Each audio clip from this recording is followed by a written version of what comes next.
ఓం మహాగణపతి నమః. మనము శనిగ్రహం వల్ల కలిగేటటువంటి ఫలితాలు ఏ విధంగా ఉన్నాయో చూద్దాం. ముఖ్యంగా ఈ సంవత్సరంలో శనిగ్రహం యొక్క మార్పు, శనిగ్రహం యొక్క సంచారంలో మార్పు అనేది కలుగుతుంది. ఈ మాసంలో అంటే మార్చి నెలలో 29వ తేదీ రోజు శని మనకు కుంభరాశి నుంచి మీనరాశిలోకి సంచారం చేస్తున్నాడు. శనిగ్రహం ముఖ్యంగా ప్రతి రాశిలో 2.5 సంవత్సరాలు సంచారం చేస్తాడు. అంటే 2.5 సంవత్సరాల తరువాత మనకు ఈ శనిగ్రహము మీనరాశిలోకి సంచారం చేస్తున్నాడు. కాబట్టి ఏదైతే 2.5 సంవత్సరాల నుంచి వస్తున్నటువంటి ఫలితాలలో మార్పులు అనేవి ప్రతి రాశి వారికి ఈ శనిగ్రహం వల్ల కలుగుతాయి. అయితే ముఖ్యంగా అందరము శని అంటేనే చాలా వరకు భయపడుతూ ఉంటాం. అంటే 7 ఏళ్ల అర్ధమ శని కానీ, లేదా అర్ధాష్టమ శని కానీ, లేదా అష్టమ శని కానీ అంటేనే ఇక కష్టాలు తప్పవు, బాధలు తప్పవు అని చాలా మంది యొక్క అభిప్రాయం. అయితే ఈ శనిగ్రహం వల్ల ఏదైతే ఈ అభిప్రాయం ఉందో అది చాలా తప్పుడు అభిప్రాయం. ఎందువల్లంటే శనిగ్రహం ఇచ్చేటటువంటి ఉత్తమమైనటువంటి ఫలితాలు ఏ గ్రహం కూడా ఇవ్వదు. అదేవిధంగా శనిగ్రహము నేర్పేటటువంటి జీవిత కాల పాఠాలు ఏ గ్రహం కూడా నేర్పదు. కాబట్టి శనిగ్రహము వల్ల ప్రతి వ్యక్తికి చాలా మంచి ఉపయోగాలు, మంచి ఫలితాలు కలుగుతాయి. ఒకవేళ మనము చరిత్రను కనుక చూసినట్టయితే శనిగ్రహము వల్ల అదేవిధంగా ఈ 7 ఏళ్ల అర్ధమ శని కానీ, లేదా అర్ధాష్టమ శని కానీ, అష్టమ శని కానీ అనుకుంటున్నాము. ఆ యొక్క సమయాలనే అంటే 7 ఏళ్ల అర్ధమ శని, అర్ధాష్టమి మనకు 2.5 సంవత్సరాలు ఉంటుంది. అదేవిధంగా అష్టమ శని కూడా మనకు 2.5 సంవత్సరాలు ఉంటుంది. ఈ కాల సమయంలోనే చాలా వరకు చాలా మంది వ్యక్తులు ఎంతో ఉన్నత స్థానాలను కూడా పొందిన వారు ఉన్నారు. అదేవిధంగా వాళ్ళ జాబ్లో కూడా ఎంతో హై పొజిషన్స్ కూడా పోయిన వారు ఉన్నారు. కాబట్టి ఈ యొక్క శనిగ్రహం గురించి ఎటువంటి భయాందోళనలు పొందవలసినటువంటి అవసరము లేదు అని మనవి. ఇక మనం చూసినట్టయితే శనిగ్రహం ఏంటి అంటే శనిగ్రహము కర్మకారకుడు. మన గ్రహాల్లో చూసినట్టయితే రవి ఆత్మకారకుడు, శని కర్మకారకుడు. అంటే శని మనము చేసినటువంటి కర్మలకు అనుగుణంగా ఫలితాలను ఇస్తాడు. అంటే మీరు మంచి కర్మలు చేసినట్టయితే మనకు మంచి ఫలితాలు వస్తాయి దానికి తగినట్టుగా. అదేవిధంగా మీరు చెడు కర్మలు చేసినట్టయితే చెడు ఫలితాలను కలుగుతాయి. కాబట్టి శని ముఖ్యంగా మన కర్మకారకుడు అని అంటాం. అదేవిధంగా మనకు భచక్రములు అంటే సహజ సిద్ధమైనటువంటి మనకు చక్రంలో మేషరాశి నుంచి కనుక చూసినట్టయితే శని మనకి దశమాధిపతి, అదేవిధంగా లాభాధిపతి. అంటే కర్మకారకుడు, అదేవిధంగా లాభకారకుడు కూడా. కాబట్టి మనకు ధనము బాగా రావాలి అంటే తప్పకుండా శనిగ్రహం యొక్క అనుగ్రహం అనేది తప్పకుండా కావాలి. అప్పుడే మీకు ధనము అనేది వస్తుంది.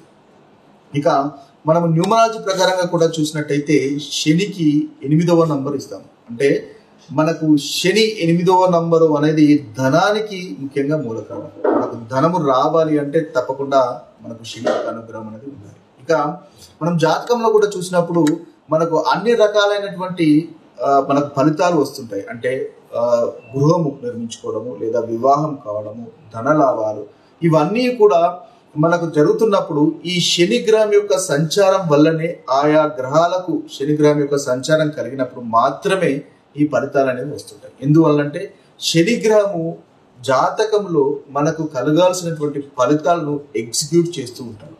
మనము నాడీ జ్యోతిష్యం కనుక చూసుకున్నట్టయితే ఏదైతే మనము డిజర్వ్ చేస్తామో, ఏదైతే మనకు రావాలో అది శనిగ్రహం యొక్క మనకు ఆయన యొక్క సంచారం వల్లనే మనకు కలుగుతాయి. ఒకవేళ శుక్రుని కనుక శనిగ్రహం కనుక సంచారం వచ్చినట్టయితే మీరు సంతానం కోరుకున్నట్టయితే సంతానము, అదేవిధంగా ధనలాభము, గృహయోగము, వాహన సౌఖ్యము లాంటివన్నీ ఇస్తూ ఉంటాడు. అదేవిధంగా ఇలా శని ఒక్కొక్క గ్రహానికి సంబంధించినటువంటి సంచారాలు చేస్తున్నప్పుడు మీకు రావాల్సినటువంటి ఫలితాలను మనకు శనిగ్రహము అందజేస్తూ ఉంటాడు. అయితే ఈ శనిగ్రహం వల్ల ఏదైతే ఫలితాలు వస్తాయో ఆ ఫలితాలు అనేవి లాంగ్ టర్మ్ వరకు ఉంటాయి. అంటే మనకు మంచి జరిగినా చాలా లాంగ్ టర్మ్ వరకు జరుగుతుంది. అదేవిధంగా ఇబ్బందికరమైనటువంటి ఫలితాలు కనుక వస్తున్నా కూడా అది లాంగ్ టర్మ్ వరకు ఉంటుంది. ఎందువల్లంటే శని చాలా నెమ్మదస్తుడు, మందగ్రహము. ఒక రాశిలో 2.5 సంవత్సరాలు సంచారం చేస్తాడు. కాబట్టి ఏ ఫలితాలైనా కూడా మనకు చాలా నెమ్మదిగా వచ్చేటటువంటి అవకాశాలు అధికంగా ఉంటాయి. కాబట్టి ఇవి అందువల్లనే మనకు ఎక్కువగా ఈ కష్టాలు వచ్చినట్టయితే చాలా వరకు కష్టాలు వచ్చాయి అనేటటువంటి అనుభవం, బాధ అనేది వస్తుంది. అయితే మనకు ఈ గ్రహాలలో 2 రకాల గ్రహాలు ముఖ్యంగా మనకు నాలెడ్జ్ని ఇస్తూ ఉంటాయి. దానిలో ముఖ్యంగా గురు గ్రహము మనకు జ్ఞానాన్ని ఇస్తూ ఉంటాడు. గురువు ఆయన పేరులోనే ఆయనకు గురు గ్రహం అనేది ఉంది కాబట్టి గురువు మనకు జ్ఞానాన్ని ఇస్తాడు. అయితే ఈ గ్రహం వల్ల కలిగే జ్ఞానము పుస్తకాల వల్ల కలుగుతుంది. అంటే మనకు థియరిటికల్ నాలెడ్జ్ వల్ల మనకు జ్ఞానం కలుగుతుంది. ఆ జ్ఞానాన్ని మనం ఉపయోగించుకొని మంచి పనులు చేస్తూ ఉంటాం, మనం అభివృద్ధి పొందుతూ ఉంటాం. అయితే శని గ్రహం వల్ల కూడా ప్రతి వ్యక్తికి జ్ఞానం అనేది కలుగుతుంది. కానీ శని గ్రహం ఇచ్చేటటువంటి జ్ఞానము పుస్తకాల రూపంలో ఉండదు, అనుభవపూర్వకంగా ఉంటుంది. అనుభవపూర్వకంగా అంటే ఏంటి? మనకు జీవితంలో కష్టాలు కలిగించి తద్వారా ఏదైతే మనకు రావాల్సినటువంటి జ్ఞానాన్ని ఆయన అందజేస్తుంటారు. కాబట్టి జీవిత పాఠాలు, జీవిత సత్యాలు అనేవి మనకు దాదాపుగా ఏదైతే శని గ్రహం వల్లనే కలుగుతూ ఉంటాయి. ఆ యొక్క శని దశ అంతర్దశలు కానీ మనం అనుకున్నట్టుగా ఏడేళ్ళ అర్థం శని, అర్ధాష్టమి, అష్టమ శనులు వచ్చినప్పుడే జీవిత సత్యాలు అనేవి మనకు బోధపడుతూ ఉంటాయి. తద్వారా మనకు మన ప్రవర్తనలో మార్పు అనేది రావడం ద్వారా మనకు అభివృద్ధి అనేది జరుగుతూ ఉంటుంది. ఒక ఉదాహరణ కనుక తీసుకున్నట్టయితే మనకు ఒక గాయము అయింది అనుకోండి. కాబట్టి ఆ గాయము నయం కావాలి లేదా ఏదైనా వ్యాధి నయం కావాలి అంటే దానికి సంబంధించినటువంటి ఆపరేషన్ చేయవలసినటువంటి అవసరం ఉంటుంది, దానికి స్టిచెస్ చేయవలసినటువంటి అవసరం ఉంటుంది. కాబట్టి ఈ ఆపరేషన్స్ కు స్టిచెస్ చేయడానికి మనము ఎంతో కొంత బాధను అనుభవించవలసినటువంటి అవసరం ఉంటుంది. అయితే ఈ బాధను అనుభవిస్తాము, కానీ మనకి ఏదైతే ముందుగా ఉన్నటువంటి ఆ గాయమో లేదా వ్యాధి ఉందో ఆ వ్యాధి అనేది నయం అవుతుంది. అంటే అది నయం కావడానికి మనం ఈ బాధను అనేది తప్పకుండా అనుభవించక తప్పదు. అదే శనిగ్రహం యొక్క అనుగ్రహం అన్నమాట. అందువల్ల శనిగ్రహం యొక్క ప్రవర్తన విధానం అనేది ఆ విధంగా ఉంటుంది. కాబట్టి ఈ శనిగ్రహం గురించి ఎవరు భయపడవలసినటువంటి అవసరం లేదు. ఆయన వల్ల ధనలాభము, చాలా అభివృద్ధి అనేది జరుగుతుంది. అయితే ఈ శనిగ్రహం మనకు ఈ సంవత్సరంలో ముఖ్యంగా ఈ మార్చి 29వ సంవత్సరంలో మనకి కుంభరాశి నుంచి మీనరాశిలోకి వెళ్తుంది. కాబట్టి ఆయన కలగజేస్తున్నటువంటి ఫలితాలు ఏ విధంగా ఉన్నాయో చూద్దాం. వృశ్చిక రాశి వారి యొక్క ఫలితాలు కనుక మనం ఒకసారి గమనించినట్టయితే వృశ్చిక రాశి వారికి కూడా ఈ యొక్క శని సంచారము చాలా చక్కటి ఫలితాలను కలుగజేస్తుంది. ముఖ్యంగా వృశ్చిక రాశి వారికి చివరి 2.5 సంవత్సరాలు అంటే లాస్ట్ 2.5 సంవత్సరాలు అర్ధ అష్టమిలో ఉన్నటువంటి శని ఇప్పుడు పంచమ స్థానంలోకి సంచారం చేస్తున్నాడు. అయితే ఈ 2.5 సంవత్సరాలు మీరు పడినటువంటి బాధలకు, వర్రీస్కు, మానసికమైనటువంటి ఇబ్బందులకు, జనరల్ హ్యాపీనెస్ లేకపోవడము, సంతోషం లేకపోవడం లాంటి ఇబ్బందుల నుంచి మీరు ఇప్పుడు రిలాక్స్ అవుతారు. మీకు చాలా చక్కటి ఫలితాలు అనేవి పంచమ స్థానంలో శని గ్రహము కలుగజేస్తున్నాడు. ఏదైతే 2.5 సంవత్సరాల నుంచి బాధలు పడుతున్నారో ఆ బాధలు అనేవి తప్పకుండా వృశ్చిక రాశి వారికి తొలగిపోతాయి. మీరు ఈ నెక్స్ట్ 2.5 సంవత్సరాలు సంతోషంగా ఉండవలసినటువంటి సమయం కూడా ఆసన్నమైందని గమనించండి. ఇక మీకు సంతానం లేని వారికి సంతానం అనేది కలుగుతుంది. సంతానం ఉన్నవారికి కూడా పిల్లల యొక్క ప్రోగ్రెస్ అనేది ముఖ్యంగా వృశ్చిక రాశి వారికి ఉంటుంది. కాంపిటేటివ్ ఎగ్జామ్స్లో మీ యొక్క పిల్లలు చక్కగా రాణిస్తారు, వారిదే పై చేయిగా కూడా ఉంటుంది. దీర్ఘకాలికంగా పెట్టుబడులు మీకు చాలా అనుకూలంగా ఉంటాయి, శుభంగా మంచి ఫలితాలను కలగజేస్తాయి. అదేవిధంగా మీరు చేస్తున్నటువంటి వృత్తిలో కూడా పురోగవృద్ధి అనేది తప్పకుండా వృశ్చిక రాశి వారికి ఉంటుంది. పై అధికారుల నుంచి ప్రశంసలు అనేది పొందగలుగుతారు.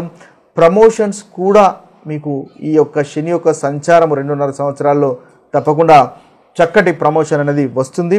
మీ అభివృద్ధికి దోహదపడే కొత్త వ్యక్తులను కూడా మిత్రులుగా చేసుకునేటటువంటి అవకాశాలు కనిపిస్తున్నాయి.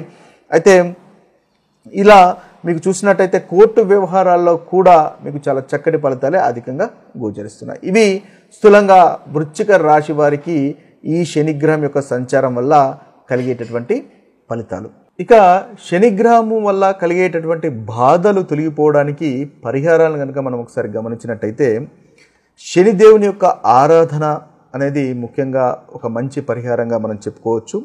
శనివారం శనిదేవునికి శనీశ్వరునికి నైవేద్యాలు సమర్పించడం వల్ల ఉత్తమమైనటువంటి ఫలితాలు కలుగుతాయి.